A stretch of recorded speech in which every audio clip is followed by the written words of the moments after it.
true. Nervous. Very, very dreadfully nervous. I have been and am. But why will you say that I am mad? The disease had sharpened my senses, not destroyed, not dulled them. Above all was the sense of hearing acute. I heard all things in the heaven and in the earth. I heard many things in hell. How then am I mad? Hearken and observe how healthily, how calmly I can tell you the whole story. It is impossible to say how first the idea entered my brain, but once conceived, it haunted me day and night. Object, there was none. Passion, there was none. I loved the old man. He had never wronged me. He had never given me insult. For his gold I had no desire. I think it was his eye. Yes, it was this. One of his eyes resembled that of a vulture. A pale blue eye with a film over it.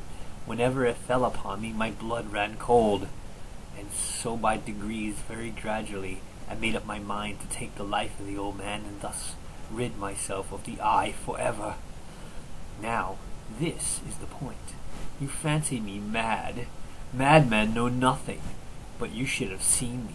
You should have seen how wisely I proceeded. With what caution, with what foresight, with what dissimulation I went to work. I was never kinder to the old man than during the whole week before I killed him. And every night about midnight I turned the latch of his door and opened it, oh so gently. And then, when I had made an opening sufficient for my head, I put in a dark lantern, all closed, so that no light shone out, and then I thrust in my head. Oh, you would have laughed to see how cunningly I thrust it in. I moved it slowly, very, very slowly, so that I might not disturb the old man's sleep. It took me an hour to place my whole head within the opening, so far that I could see him as he lay upon his bed. Ha! Would a madman have been so wise as this? And then, when my head was well in the room, I undid the lantern cautiously. Oh, so cautiously, for the hinges creaked. I undid it just so much that a single thin ray fell upon the vulture eye. And this I did for 7 long nights, every night just at midnight. But I found the eye always closed, and so it was impossible to do the work. For it was not the old man who vexed me, but his evil eye. And every morning, when the day broke, I went boldly into the chamber and spoke courageously to him, calling him by name in a hearty tone, and inquiring how he had passed the night. So you see, he would have been a very profound old man indeed to suspect that every night, just at 12, I looked in upon him while he slept. Upon the 8th night, I was more than usually cautious in opening the door. A watch's minute hand moves more quickly than did mine. Never before that night had I felt the extent of my own powers, of my sagacity. I could scarcely contain my feelings of triumph. To think that there I was, opening the door little by little, and he had not even to dream of my secret deeds or thoughts. I fairly chuckled at the idea, and perhaps he heard me, for he moved on the bed suddenly, as if startled. Now you may think that I drew back, but no. His room was as black as pitch, with the thick darkness, and the shutters were closed fastened, through fear of robbers. And so I knew that he could not see the opening of the door, and I kept pushing it on steadily. I had my head in, and was about to open the lantern when my thumb slipped upon the tin fastening, and the old man sprang up in the bed, crying out, "Who's there?" I kept quite still and said nothing. For a whole hour I did not move a muscle, and in the meantime I did not hear him lie down. He was still sitting up in the bed, listening, just as I have done night after night, hearkening to the death watches in the wall. Presently I heard a slight groan, and I knew it was the groan of mortal terror. It was not a groan of pain or of grief. Oh no! It was the low, stifled sound that arises from the bottom of the soul when overcharged with awe. I knew the sound well. Many a night, just at midnight, when all the world slept, it has welled up from my own bosom, deepening with its dreadful echo the terrors that distracted me. I say I knew it well. I knew what the old man felt and pitied him, although I chuckled at heart. I knew that he had been lying awake ever since the first slight noise, when he had turned into bed. His fears had been ever since growing upon him. He had been trying to fancy them causeless, but could not. He had been saying to himself, "It is nothing but the wind in the chimney. It is only a mouse crossing the floor, or it is merely a cricket which has made a single chirp." Yes, he has been trying to comfort himself with these suppositions, but he had found it all in vain, because death, in approaching him, had stalked with his black shadow before him and enveloped the victim, and it was the mournful influence of the unperceived shadow that caused him to feel, although he neither saw nor heard, to feel the presence of my head within the door. When I had waited a long time very patiently, without hearing him lie down, I resolved to open a very, very little crevice in the lantern. So I opened it. You cannot imagine how stealthily, until at length a single dim ray, like the thread of the spider, shot from out the crevice and fell upon the vulture eye. It was open, wide open, and I grew furious as I gazed upon it. I saw it with perfect distinctness, all a dull blue, with a hideous veil over it that had chilled the very marrow in my bones, but I could see nothing else of the old man's face or person, for I had directed the ray as if by instinct precisely upon the damned spot. And now, have I not told you that what you mistake for madness is but over-acuteness of the senses? Now, I say, there came to my ears a low, dull, quick sound, such as a watch makes when enveloped in cotton. I knew that sound well, too. It was the beating of the old man's heart. It increased my fury as the beating of a drum stimulates a soldier into courage. But even yet I refrained and kept still. I scarcely breathed. I held the lantern motionless. I tried how steadily I could maintain the ray upon the eye. Meantime, the hellish tattoo of the heart increased. It grew quicker and louder. Every instant, the old man's terror must have been extreme. It grew louder, I say, louder every moment. Do you mark me well? I have told you that I am nervous, so I am.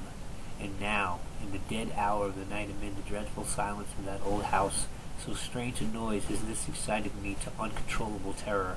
Yet for some minutes longer I refrained and stood still. But the beating grew louder.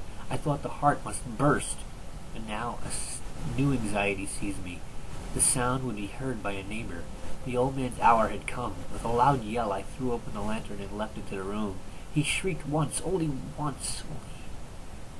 In an instant I dragged him to the floor and pulled the heavy bed over him. I then smiled gaily to find the deed so far done. But for many minutes the heart beat on with a muffled sound. This, however, did not vex me. It would not be heard through the wall. At length it ceased. The old man was dead. I removed the bed and examined the corpse. Yes, he was stone dead. I placed my hand upon the heart and held it there many minutes. There was no pulsation. He was stone dead. His eye would trouble me no more. If still you think me mad, you will think so no longer when I describe the wise precautions I took for the concealment of the body. The night waned, and I worked hastily, but in silence. First of all, I dismembered the corpse. I cut off the head, and the arms, and the legs. I then took up 3 planks from the flooring of the chamber, and deposited all between the scantlings. I then replaced the boards so cleverly, so cunningly, that no human eye, not even his, could have detected anything wrong. There was nothing to wash out, no stain of any kind, no blood spot whatever. I had been too wary for that. A tub had caught all, ha! When I had made an end of these labors, it was 4 o'clock, still dark at midnight. As the bell sounded the hour, there came a knocking at the street door. I went down to open it with a light heart, for what had I now to fear? There entered 3 men, who introduced themselves with perfect suavity as officers of the police.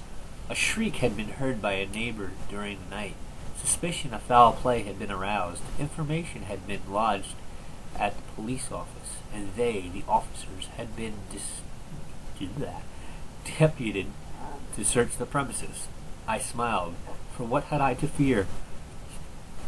I bade the gentleman welcome. The shriek, I said, was my own in a dream. The old man I mentioned was absent in the country. I took my visitors all over the house. I bade them search well. I led them at length to his chamber. I showed them his treasure, secure, undisturbed, in the enthusiasm of my confidence. I brought chairs into the room, and desired them here to rest from their fatigues, while I myself, in the wild audacity of my perfect triumph, placed my own seat upon the very spot beneath which reposed the corpse of the victim. The officers were satisfied. My manner had convinced them. I was singularly at ease. They sat, and while I answered cheerily, they chatted familiar things, but ere long I felt myself getting pale, and wished them gone. My head ached, and I fancied a ringing in my ears, but still they sat and still chatted. The ringing became more distinct. It continued and became more distinct. I talked more freely to get rid of the feeling, but it continued and gained definitiveness until, at length, I found that the noise was not within my ears. No doubt I now grew very pale, but I talked more fluently, and with a heightened voice. Yet the sound increased, and what could I do? It was a low, dull, quick sound, much such a sound as a watch makes when enveloped in cotton. I gasped for breath, and yet the officers heard it not. I talked more quickly, more vehemently, but the noise steadily increased. I arose and argued about trifles in a high key and with violent gesticulations, but the noise steadily increased. Why would they not be gone? I paced the floor to and fro with heavy strides, as if excited to fury by what observations of the men. But the noise steadily increased. Oh God, what could I do? I foamed, I raved, I swore. I swung the chair upon which I had been sitting, and grated it upon the boards. But the noise arose over all, and continually increased. It grew louder, louder, and still the men chatted pleasantly and smiled. Was it possible they heard not? Almighty God, no, they heard, they suspected, they knew. They were making a mockery of my horror. This I thought, and this I think. But anything was better than this agony. Anything was more tolerable than this derision. I could bear their hypocritical smiles no longer. I felt that I must scream or die, and now again, hark! Louder! Villains, I shrieked, dissemble no more. I admit the deed. Tear up the plagues here. It's the beating of his hideous heart.